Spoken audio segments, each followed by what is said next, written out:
ভাই রে ভাই, আমি তো জানি যে জরিনা 2-3 দিন পর পর একটা ভংসং বান্ডিল দেবে আর সেইগুলো নীতি যে মানুষের হাগার হাগার ডায়মন্ডের পেছন মারা যাবে। ঠিক তেমনই দেখো কি একটা বান্ডিল দিয়েছে যার আগা মাথা মুন্ডু পাতা আমি কিছুই বুঝতে পারছি না।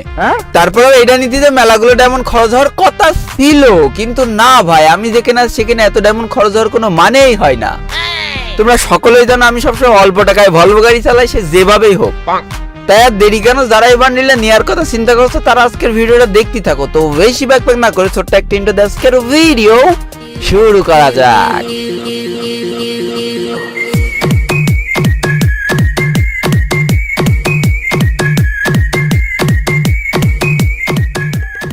ওরে ভাই রে, এই ইভেন্ট থেকে বান্ডিলটা নিয়ে নিলাম আর সব সমস্যার সমাধান হয়ে গেল। আসলে তা না রে ভাই, জরিনা ব্যাপক চালাক। কারণ জরিনা এই যে কালো বান্ডিলটার মধ্যে হালকা লাল কালার, গু কালার, হ্যান্ড কালার, ত্যান কালার করে এটা আবার সাইডে লেভেল করেছে, যেগুলো আবার মনে করো কমপ্লিট না করলে তুমি ইমোট টিমোট কিছু পাবা না। তাই আজকে সবগুলোই তোমাদের সামনে কমপ্লিট করে দেখাবো আর দেখাবো যে কত ডায়মন্ড খরচ হতে পারে। তো আমার অ্যাকাউন্টে দেখতেই পাচ্ছ 45,203 ডায়মন্ড রয়েছে। এখন দেখা যাক। তো ফার্স্টে আমি চলে যাবো ক্যারেক্টারের মধ্যে, কারণ ভাই আমার ভংসং ক্যারেক্টারের উপর ভরসা নেই। আজকে আমি ডাইরেক্ট পুরো জনি সিং মানে জনি দাদারে মাঠে নামাই দেবো, সেই জরিনার সাথে খেলে দিলে বেড়ে চলে আসবে। হ্যাঁ হ্যালো জনি সিং, মানে জনি দাদা তুমি কি রেডি? আমরা কি খেলায় নামবো? হ্যাঁ জনি দাদা রেডি। হ্যাঁ, তো রোল ক্যামেরা অ্যাকশন। এইবার ঘটনা হচ্ছে, প্রথমে এখান থেকে দুটো জিনিস তোমাকে বাদ দিয়ে দিতে হবে। তো প্রথমে তোমরা যেই ভুল কাজটা করে ফেললে, এখানে সব থেকে ভংসং জিনিসগুলো তোমরা বাদ দিয়ে দাও। এটা করা যাবে না ভাই, এখান থেকে সব থেকে রেয়ার জিনিসগুলো বাদ দিতে হবে। যেমন এই বান্ডিলটা যদি বাদ দেওয়া যেত তাহলে আমি এখান থেকে রেয়ার জিনিসটা বাদ দিতাম। যেহেতু বান্ডিলটা বাদ যাচ্ছে না, সেহেতু বান্ডিলের অপোজিটের কোনায় যে জিনিসটা থাকে সেটাই রেয়ার থাকে। এই ব্যানারটা আফতারটা আমি এখান থেকে বাদ দিয়ে দিলাম, ঠিক আছে? তো আফতারটা বাদ দেওয়ার পরে পরবর্তী কোন রেয়ার জিনিস, এই যে এই ব্যানারটা আমি বাদ দিয়ে দিলাম। পরবর্তী তোমরা যে ভুল কাজটা করে ফেলো, কুত্তার খাবার বাদ দিয়ে ফেলো অনেক সময়, কিন্তু এই কুত্তার খাবারটা এখান থেকে বাদ দেওয়া যাবে না, কারণ এটা অন্যতম রেয়ার একটা জিনিস। এটা যদি তুমি বাদ দিয়ে দাও তাহলে তোমার মতো বলদার 2 পিসতেই, যেমন আমি আচ্ছা যাই হোক। এবার দেখো, প্রথমে আমরা যে ভুল কাজটা করি, আমরা এখানে রেয়ার জিনিসের পরে ক্লিক করি। হ্যাঁ, রেয়ার জিনিসের পরে ক্লিক করে স্পিন করতে যাই, এটা করা যাবে না। তোমার কুত্তার খাবারের পরে ক্লিক করে করে করে করে তাই এই যে স্পিন করে দিবা, আর তাহলেই তোমার ভালো জিনিস এখান থেকে দিয়ে দেবে। দেখো আমি প্রথমে একটা রেয়ার জিনিস পাওয়ার কথা ছিল, কিন্তু এক স্পিনে জরিনা রেয়ার দেয় না। ওইটা নিয়ে দুঃখ করার লাভ নেই। এবার কুত্তার খাবারের পরে চাপ দিয়ে আবার আমি স্পিন করে দিয়েছি, আর এইবার মনে হচ্ছে কুত্তার খাবারের পরে ক্লিক করলাম বলে কুত্তার খাবার পেলাম, এটা কি মানা যায়? আচ্ছা যাই হোক, আমাকে ভেঙে বললে হবে না ভাই, পেয়ে গেছো তাই কি, তা ওটার পরেই ক্লিক করতে হবে তোমার। ওইটার পরে ক্লিক করে আবার একটা স্পিন করে দিতে হবে, তারপরে দেখা যাক সুসংবাদ কিছু পাওয়া যায় কিনা। আর যাই হোক, এবার মনে হচ্ছে কেন জানি ভালো কিছু একটা ভালো, অবশ্যই এটা ভালো জিনিস, কারণ এটা সেই রেয়ার একটা ফামাস। এটা পদে মারলেও হেডে লাগে, আর এটা 3টে করে গুলি বেরোয়, তো এক স্কোয়াডে 3টে এনিমি মরে যাবে। হ্যাঁ, তোমরা ফামাস পেলে কেন কষ্ট পাও জানি না, আমি তো আনন্দ পাই। যেমন আমি এখন আনন্দ পাচ্ছি, মনে মনে খুব আনন্দ পাচ্ছি।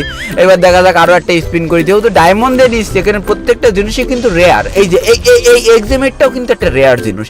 এই এক্সামেটটা দিয়ে তুমি মনে করো প্রত্যেকটা ম্যাচই বুয়া পাবা, যদিও সেটা শুধুমাত্র কল্পনাই সম্ভব। কারণ এই এক্সামেট নিয়ে যদি তুমি ইনিমির সামনে পড়ো, ইনিমি বললো আয় তোর আগে খেতে ফেলে পিছন মেরে নি শালা দেরা। যাই হোক, বদনাম করে দিলাম নাকি জরিনার? আচ্ছা, বদনাম করা যাবে না। এবার আবার একটা স্পিন করেছি, এইবার দেখো 99 ডায়মন্ড দিয়ে, অর্থাৎ আমি আরো একটু রেয়ার জিনিস, মানে আরো একটু ভালো কোনো জিনিস পাবো। ভালোই জিনিস, এটাও ভালো জিনিস। এটা তোমার ম্যাজিক কিউবের কুচি, যেগুলো তুমি পাশায় লাগায় বসে থাকবা। হ্যাঁ, শালা জরিনা তুই দিচ্ছিস না কেন, এই রাম করছিস কেন? একটু প্রশংসা করছি বলে এইভাবে সর্বনাশ করে দিচ্ছিস। এইবার বাদবে, দেখো এবার 3টে, তো এইবার এটাও রেয়ার ভাই, যদিও বুঝতে পারছি না এটা আসলে কি জিনিস, এটা কিসের বক্স, কিন্তু রেয়ার বোঝা লাগবে না ভাই। ও এটা টোকেন বক্স। হ্যাঁ, এই যে মানে কিনবো না, এটা হচ্ছে টোকেন বক্স। ভালো লাগলো ব্যাপারটা। এইবার জরিনা 199 ডায়মন্ডের স্পিন যদি দিয়ে দাও খুব ভালো হয়, নাহলে 499 ডায়মন্ডের পিছন মারা সারা হয়ে যাবে। পিছন মারাই সারা হয়ে যাবে, যেটা বলছিলাম আর কি। তবে কষ্ট করলে হবে না, এটাও কিন্তু একটা রেয়ার জিনিস, কারণ এখানে দেখো 3 লেভেলের ভেস্ট রয়েছে, 2 লেভেলের হেলমেট দেখা যাচ্ছে, মানে অত্যাধিক রেয়ার একটা জিনিস। মানে এটা পরে তুমি এটা পরে না, এটা নিয়ে ম্যাচে নামলে হয়তো তুমি 3 লেভেলের ভেজ হেলমেট পেয়ে যাবা।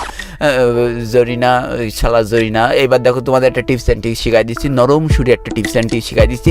এই টিপস অ্যান্ড ট্রিক্সটা খাটালে আমি প্রথমে পেয়ে যেতাম। হ্যাঁ, এই মন্ত্রটা বলতে হবে, সুমন্ত সু কালীকুত্তার গু, ক্লিয়ার। এইবার দেখো এক স্পিনে আমি পেয়ে যাবো। এটা যদি প্রথমে আমি করতাম তাহলে আমি এক স্পিনই পাতাম ভাই, আমার কুত্তার খাবারও দিত না, রেয়ার জিনিসও দিত না। দেখো এইভাবেই কংগ্রাচুলেশন লেখা উঠতো, আর এইভাবেই আমি প্রথমে এক স্পিনই পেয়ে যেতাম। তো তোমরা এই ভুল কাজটা করবা না, প্রত্যেকবার এই মন্ত্রটা পাঠ করবা আর প্রত্যেকবার স্পিন করবা। যাক গে, সেটা বড় কথা নয়, বড় কথা এখান থেকে আমি সরাসরি ইকুইপ করে নিই। এইবার দেখো আসল খেলমা অর্থাৎ আসল ডায়মন্ড লুটার সিস্টেম শুরু হয়ে গেছে। ডানে গেলে ডায়মন্ড লোড পে, বাইরে গেলে ডায়মন্ড লোড পে, চারিপাশ থেকে ডায়মন্ড লোড পে এখন আমার কাছে। হ্যাঁ, তো চলে গেলাম স্করপিও বান্ডিলের মধ্যে। আগে দেখে নিই এটারে ম্যাক্স করতে হবে কি করে। এই জায়গায় তো আবার টোকেন বক্স দেখা যাচ্ছে। এই কিরে টোকেন কিনা যাচ্ছে কোনো ডায়মন্ড ছাড়া।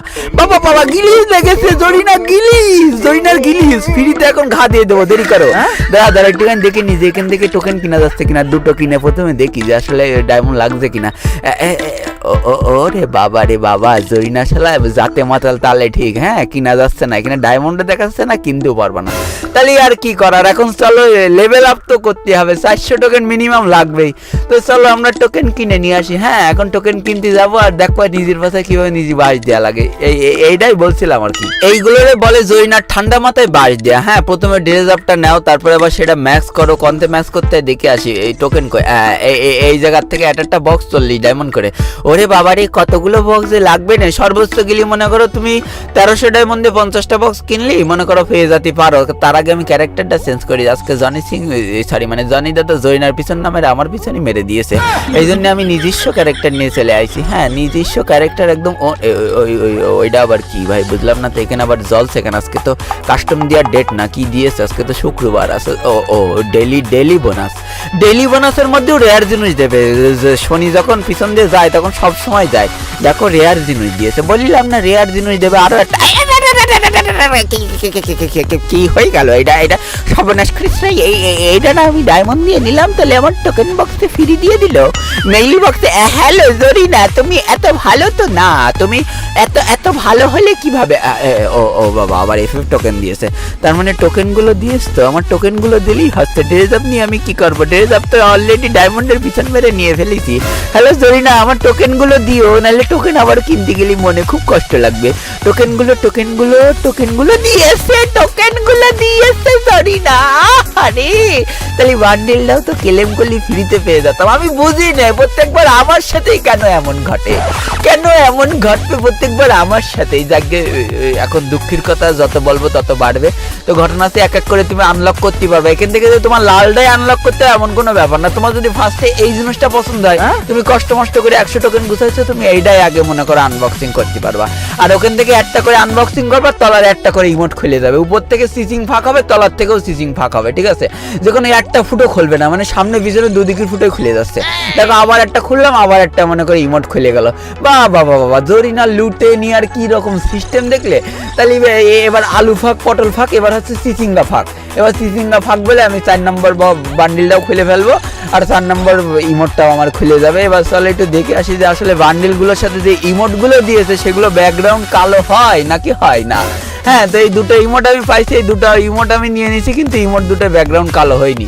তারপরে দেখো এই এন্ট্রিটা আমার ভালো লেগেছে, এই এন্ট্রিটাই নিয়ে থাক। এইবার দেখো এখানে বান্ডিল এক্সচেঞ্জ করার একটা সিস্টেম আছে, মানে তুমি ওইটাই ক্লিক করলে হয়তো তোমার বান্ডিলটা চেঞ্জ হয়ে যাবে। দেখি কি বান্ডিল দেয়। ভালো একটা বান্ডিল দিয়েছে, যে বান্ডিলগুলোর সাথে আগের বান্ডিলগুলোর মিল নেই। তাহলে টোটাল তুমি 5টা বান্ডিল পাবা যদি তুমি মনে করো ম্যাচ করতে পারো। তো এই ছিল নিজের পিছন নিজেই মারা। ভিডিওটা যদি ভালো লাগে একটা লাইক করে ফেলো, কমেন্ট করো, বন্ধুদের সাথে শেয়ার করে দিও। আজকে ভিডিও এই বন্ধু ছিল, আমি চলে গেলাম।